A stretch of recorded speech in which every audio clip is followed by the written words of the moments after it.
Hello class, welcome to the PSIR club. PSIR club में आप सभी का स्वागत है। पीएसआईआर क्लब पे मैं ऐश्वर्या सिंह आप लोगों से डिस्कस कर रही हूँ एनवायरनमेंट एंड इक्वालिटी का एक बहुत ही इंपॉर्टेंट टॉपिक जो कि है वाइल्ड लाइफ प्रोटेक्शन एक्ट।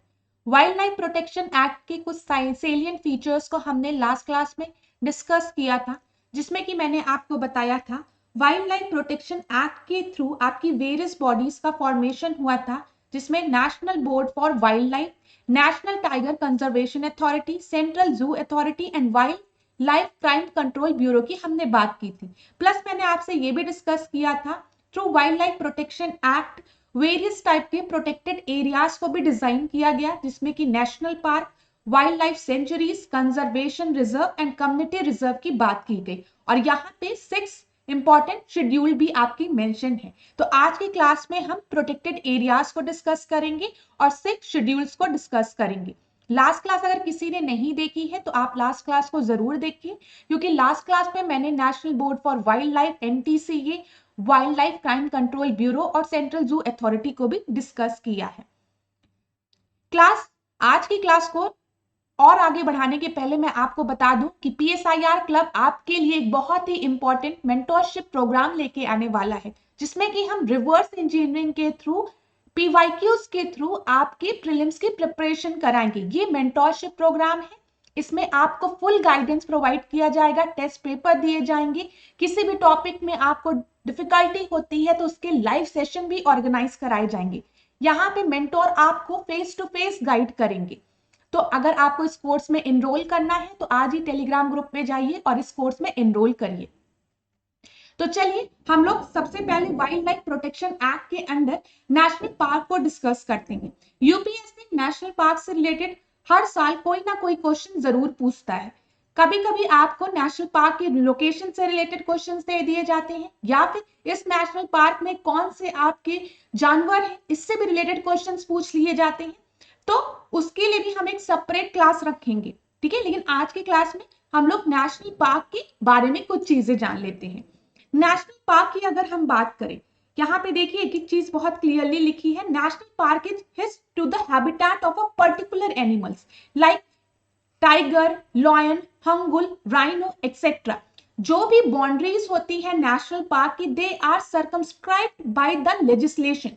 एकदम इस पॉइंट को हाईलाइट कर लीजिएगा क्लास, आप जहां भी बैठे हैं दिमाग में बना के रखिए। ऐश्वर्या मैम ने बताया था जब भी नेशनल पार्क आएगा तो उसकी जो बाउंड्रीज है they are defined by the legislation. समझ में आ रहा है? Except buffer zone, buffer zone को छोड़कर कहीं पर भी आपकी बायोटिक इंटरफेरेंस नहीं होगी। There will be no biotic interference, ठीक है। Tourism is permissible, research and scientific management is lacking in the national park. No attention is given for the gene pool conservation and it can be notified by the both central and state government. दिख रहा है आपको? तो यहाँ पे आपको national park से related क्या क्या पॉइंट्स अपने दिमाग में रखने हैं। सबसे पहले नेशनल पार्क की जो भी बाउंड्रीज होती है they are circumscribed by the legislation. Second, national park can be notified by both central and state government. अगर यूपीएससी नेशनल पार्क से रिलेटेड कोई भी स्टेटमेंट देगा तो हो सकता है यहाँ पे वो दे दे it can be notified by central government only. तो आप याद रखिएगा it can be notified by both central as well as state government. और यहाँ पे ग्रेजिंग इज नॉट परमिसिबल, ठीक है। इतनी चीजें हो गई। अब देखिए वाइल्ड लाइफ सेंचुरी की बात करें, जब भी हम वाइल्ड लाइफ सेंचुरी की बात करते हैं दे आर स्पीशीज ओरिएंटेड। दिख रहा है आपको? जब हमने नेशनल पार्क की बात की थी तो यहाँ पे हमने क्या कहा था, they national park is hitch to the habitat of a particular animal. यहाँ पे हमने हैबिटेट की बात की थी, यहाँ पे भी हम एक species oriented wild life century की बात करें, जैसे ग्रेट इंडियन बस्टर्ड, ठीक है। फिर बाउंड्रीज आर नॉट सैक्रोसेंट, मतलब यहाँ पे जो बाउंड्रीज हैं they are not defined through legislation, जैसे कि नेशनल पार्क में था, ठीक है। दे आर नॉट डिफाइंड, ये चीज आप याद रखिएगा। There is a limited biotic interference, यहाँ पे बायोटिक इंटरफेरेंस होता है। Tourism is possible in wild life sanctuaries, ठीक है। Research and scientific management is lacking, हम जब भी रिसर्च और साइंटिफिक मैनेजमेंट की बात करेंगे they are lacking in the case of national park also as well as in case of wild life sanctuary, ठीक है। No attention is given to the gene pool conservation in both the cases, in national park also and in wildlife sanctuary. No attention is given to the gene pool conservation. और सबसे important point, they can be notified by both the central and state government. तो अब आप क्या याद रखोगे, national park में जो बाउंड्रीज होती हैं they are defined through legislation and they can be notified by both central and state government. Wild life sanctuary में जो बाउंड्रीज होती हैं they are sacrosanct and they are wild life sanctuaries are notified by both central and state government. बस अब biosphere reserve की बात करते हैं. मैंने आपको बताया था कि जब भी हम बायोस्फीयर रिजर्व की बात करेंगे they are not under the wild life protection act. पहली चीज आप याद रखोगे, आपको मैंने बताया था ना कि वाइल्ड लाइफ प्रोटेक्शन एक्ट के अंदर ये नहीं कवर्ड है.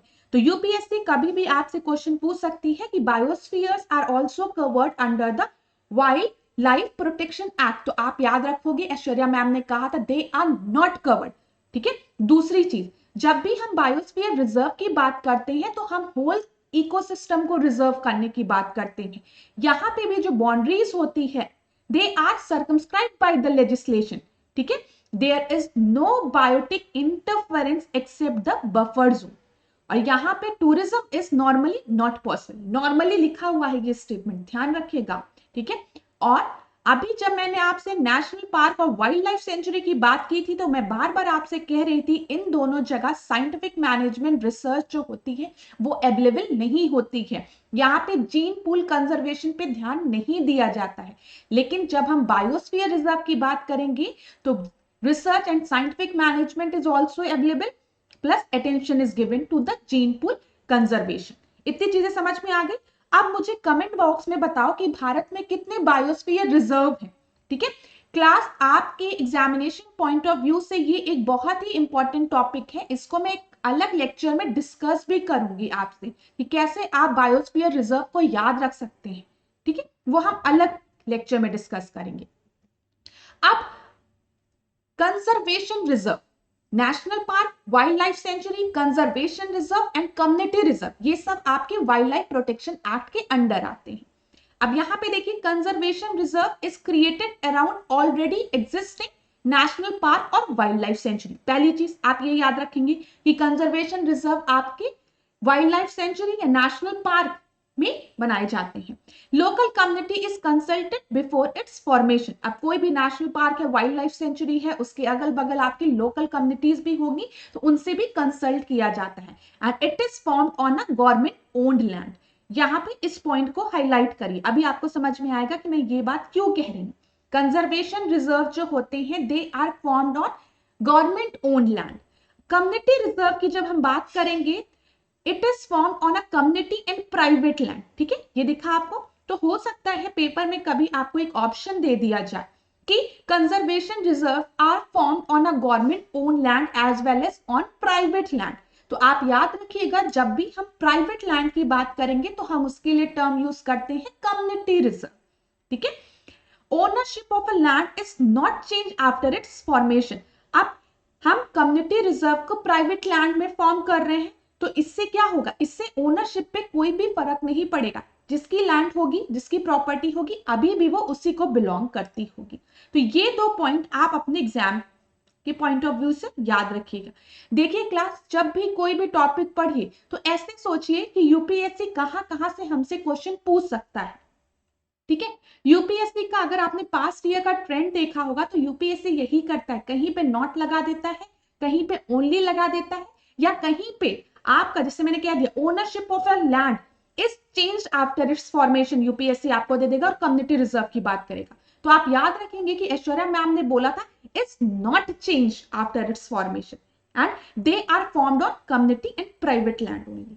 इतनी चीजें आप अपने दिमाग में बना के रखिएगा. चलिए अब हम शेड्यूल्स की बात कर लेते हैं जल्दी से. मैंने आपको बताया था, हमेशा अपने माइंड में रखिएगा, यहाँ पे 6 शेड्यूल की बात की गई है वाइल्ड लाइफ प्रोटेक्शन एक्ट से. इससे रिलेटेड पास्ट ईयर में क्वेश्चन भी पूछे गए हैं. अच्छा, पास्ट ईयर क्वेश्चंस को भी मैं आपसे डिस्कस करूंगी. अगर आप मेरा मेंटोरशिप प्रोग्राम ज्वाइन करना चाहते हैं तो आप वो भी ज्वाइन कर लीजिए. उसमें मैं आपको पर्सनली गाइड करूंगी और बताऊंगी किस टॉपिक से कहाँ से आपके क्वेश्चंस पूछे जाते हैं और उससे रिलेटेड वेरियस अदर क्वेश्चन भी मैं सॉल्व कराऊंगी. तो उसके लिए कोई भी इंक्वायरी हो तो टेलीग्राम ग्रुप ज्वाइन करिए। चलो, आप लोग का टाइम बहुत कीमती है, वेस्ट नहीं करती हैं। तो सबसे पहले शेड्यूल 1 देखो। शेड्यूल 1 में जो भी एनिमल्स आपके होंगे उनको हाईएस्ट प्रायोरिटी दी जाती है कंजर्व करने के लिए, ठीक है। अब हमने इनके कंजर्वेशन की बात की है, तो क्वेश्चन ये बनता है, क्या मैम जो भी जानवर आपके शेड्यूल 1 में है या जो भी स्पीशीज आपके शेड्यूल 1 में है, क्या उनकी हंटिंग की जा सकती है या फिर उनको मारा जा सकता है? तो मैं आपको बता दूं, शेड्यूल 1 में जो भी जानवर है उनको तभी मारा जा सकता है when they are threat to human life। पहली चीज, ठीक है। पहला कंडीशन आपने क्या दिमाग में रखेंगे आप, यहां पे देखिए class, it can be killed if it has become threat to human life, first चीज। दूसरी चीज, it can also be killed if it is diseased or disabled beyond recovery। अगर कोई एक ऐसी कंडीशन आती है जिसमें कि उस स्पीशीज को एक ऐसी डिजीज हो गई है जिससे कि वो रिकवर नहीं हो सकता है, in that condition also it can be killed. और सबसे इंपॉर्टेंट चीज, जो भी जानवर आपके शेड्यूल 1 में है दे can not be declared vermin animals. इतना क्लियर हो गया? तो मेरे साथ बोलो, सबसे पहले जो भी शेड्यूल 1 में आपके जानवर हैं उनको हाईएस्ट प्रायोरिटी दी जाती है। Second, they can be killed only when they are threat to human life, and fourth, they can also be killed if they are diseased or disabled beyond the recovery, but they can never be declared as vermin animal। अब schedule 2 को अगर आप देखेंगे तो schedule 2 में part 1 है और part 2 है आपका, ठीक है। तो जब भी हम शेड्यूल 2 की बात करेंगे तो शेड्यूल 3, 4, 5, 6 से ज्यादा प्रायोरिटी आपके शेड्यूल 2 को होती है, ठीक है। इतना आपको क्लियर है? अच्छा, इनको क्या मारा जा सकता है कि नहीं मारा जा सकता है? पहली चीज, दे कैन ऑल्सो बी किल्ड, इनको भी मारा जा सकता है अगर ये थ्रेट हो human life plus property.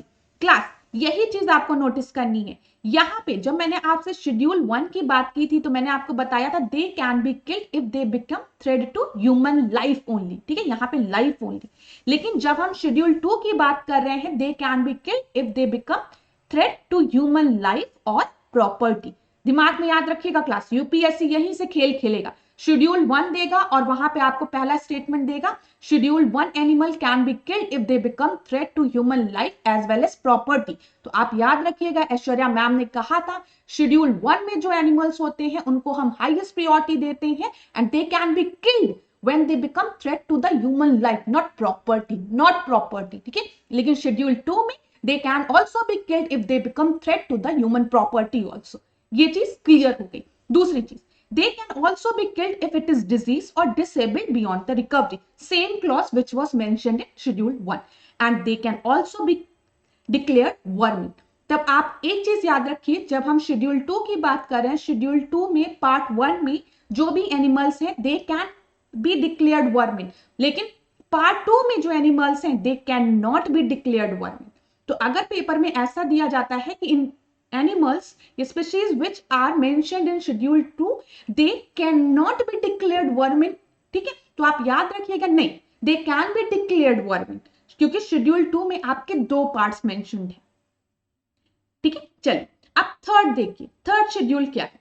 Third को प्रायोरिटी किस पे है? आपकी फोर्थ से, ठीक है। इतना चीज समझ में आ गया? अब देखिए, it can be killed if it become threat to the human life property. Of course सी बात है, अगर शेड्यूल 2 में हमने ह्यूमन प्रॉपर्टी ऐड कर दी है तो शेड्यूल 3 में भी आपकी ह्यूमन लाइफ और प्रॉपर्टी होगी भी।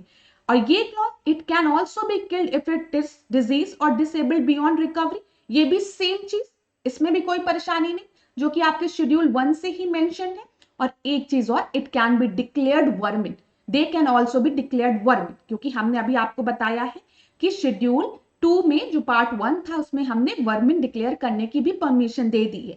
तो आपका जो शेड्यूल 3 है वो आपको सिमिलर दिखेगा शेड्यूल 2 के पार्ट 1 से, लेकिन डिफरेंस यही है, अगर प्रायोरिटी की बात आए तो हम शेड्यूल 2 में जो मेंशन आपके एनिमल्स हैं, स्पीशीज हैं, उनको ज्यादा प्रायोरिटी देंगे, उनको ज्यादा कंजर्व करने पे ध्यान देंगे।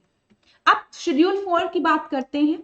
शेड्यूल 4 में भी क्या होगा आपका, they can be killed if it has become threat to the human life और property, they can also be killed if it is disease और disabled beyond recovery, and they can also be declared vermin. तो यहाँ पे भी आपकी वही species होती हैं, लेकिन अगर हम 2 स्पीशीज हैं आपकी थर्ड और फोर्थ की प्रायोरिटी की बात करें, कंजर्वेशन की बात करें, तो जो शेड्यूल 3 में जो एनिमल्स हैं हम उन पे ज्यादा फोकस करेंगे। शेड्यूल फिफ्थ देखिए क्लास, यहाँ पे शेड्यूल फिफ्थ आपको दिख रहा है, यहाँ पे वो एनिमल्स आपके होते हैं, those are vermin animals in this schedules are vermin animals. जब भी वो वर्मिन एनिमल्स होंगे दे कैन बी हंटेड, समझ में आ रहा है, उनकी हंटिंग की जा सकती है। इसमें मेनली आपके mice, rat, common crow, flying fox ये सब होते हैं। अगर किसी भी एनिमल को हमने वर्मिन डिक्लेयर कर दिया तो दे कैन बी हंटेड।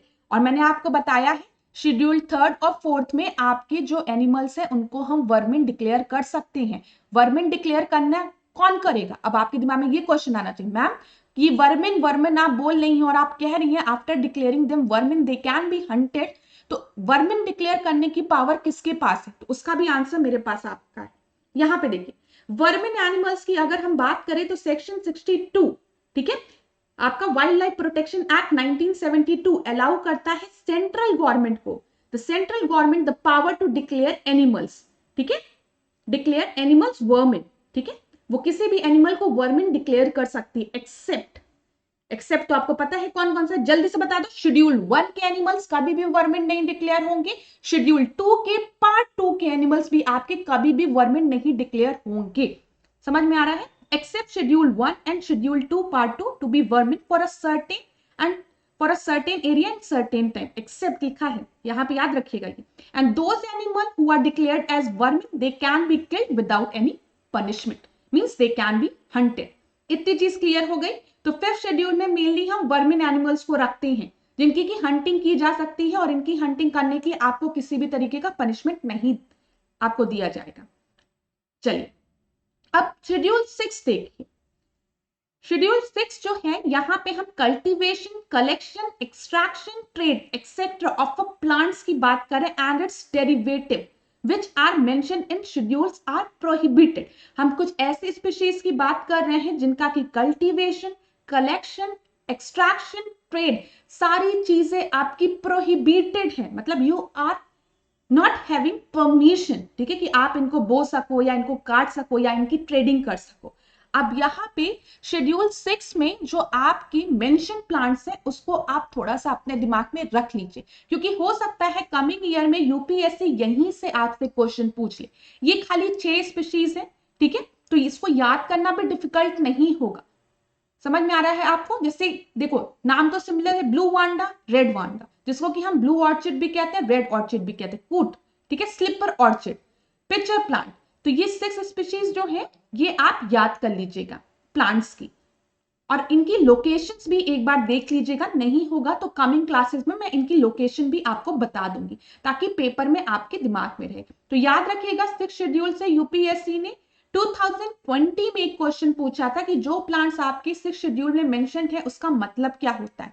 तो जो भी स्पीशीज आपके 6 शेड्यूल में मेंशन्ड है उनका कल्टीवेशन, कलेक्शन, एक्सट्रैक्शन, ट्रेडिंग नहीं की जा सकती है। इतनी चीज क्लियर हो गई। यहाँ पे आप के स्पीशीज के नाम मेंशन है कि कौन शेड्यूल 1 में है, कौन शेड्यूल 2 में है, कौन शेड्यूल 3 में है और कौन शेड्यूल 4 में है, फिर 6 में है। तो ये चीज आप एक बार सर्च कर लीजिएगा, नहीं तो आपको पीडीएफ अवेलेबल करा दी जाएगी टेलीग्राम ग्रुप पे। तो टेलीग्राम ग्रुप को ज्वाइन करिए, क्लास मेंटोरशिप प्रोग्राम को भी जरूर ज्वाइन करिए। एक बहुत ही कम रेट में आपको मेंटोरशिप प्रोग्राम प्रोवाइड किया जा रहा है जिसमें कि आपके जितने भी डिफिकल्ट टॉपिक हैं उसको हम डिस्कस करेंगे, डिफिकल्ट और इंपॉर्टेंट टॉपिक को लाइव सेशन, पूरा इंटरैक्टिव सेशन होगा। आप अपने फैकल्टी से इंटरैक्ट कर सकते हैं, अपनी क्वेरीज को शॉर्ट आउट कर सकते हैं, ठीक है। तो thank you so much class. और भी इंक्वायरी के लिए आप टेलीग्राम ग्रुप पे क्वेरी कर सकते हैं। Thank you so much.